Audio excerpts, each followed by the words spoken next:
Welcome to the League of Legends patch preview. In this video, we'll go over some of the major changes coming into the next patch for League of Legends.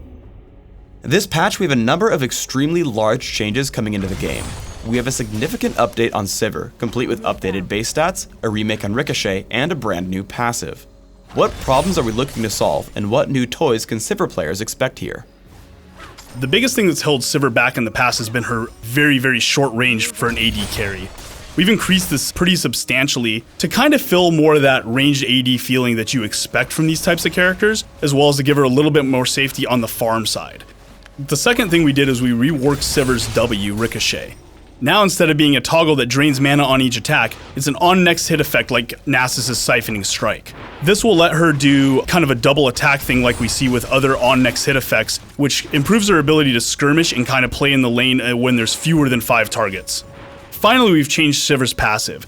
As opposed to giving dodge while moving, it now gives bonus move speed when you attack an enemy champion. This allows Sivir to chase down people without having to blow her ultimate every single time she wants to finish off a wounded foe or keep up with a moving team fight. We have a total overhaul of the jungle in this patch. You can expect all camps will be easier, their rewards will start lower but scale better into late game, the smaller camps will respawn faster, and all the camps will drop some kind of buff. What are we hoping to accomplish with the new jungle?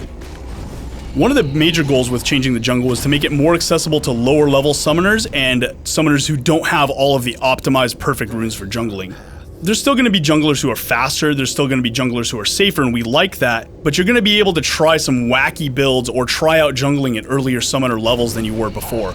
We think this is really important to make it accessible without lowering the skill cap on how well people can jungle and what their mastery of jungle is. One of the other things is we wanted to increase player choice in the jungle of when to gank. How we've done this is we've increased the respawn rate of the jungle mobs, so each time a jungler has to go, is it time to gank or not now? Instead of just waiting until the jungle is clear and going and ganking while the monsters respawn, each time they do, they have to consider the trade-off between the successful gank or do I go back in the jungle, clear out some more mobs and get some more farm first? This is going to create some more dynamic choices when choosing your timings of when to jungle, which will not only be more skill-based for the jungler, but will also make ganks somewhat more unpredictable for those in lane who are going to have to pay a little bit more attention and be more on their game to watch for those jungle ganks. We also have a few systemic changes aimed at reducing passivity in the laning phase. We're nerfing the health gain from health potions, lowering the damage that minions deal to champions, and nerfing the slow that melee champions get when wearing the lizard buff. What changes in player behavior are we hoping to see? These changes are really there to encourage smart aggression. What this means is right now when you attack an enemy champion in lane, if there's any minions around, they pretty much rock you.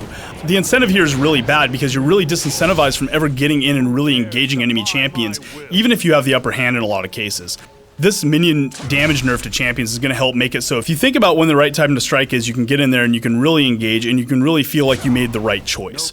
Because of some of the jungle changes we did, health potions are much less required for junglers to be successful there, so we felt we had some room to go ahead and adjust these numbers now. The reason we wanted to do so was people were being a little too hard to kill in lane because of the high health to cost effective health potions early on, which was further disincentivizing aggression. We have lowered lizard buff slow percentage on melee characters. The reason we did this is in light of some of these lane changes that make it so aggression is more rewarded.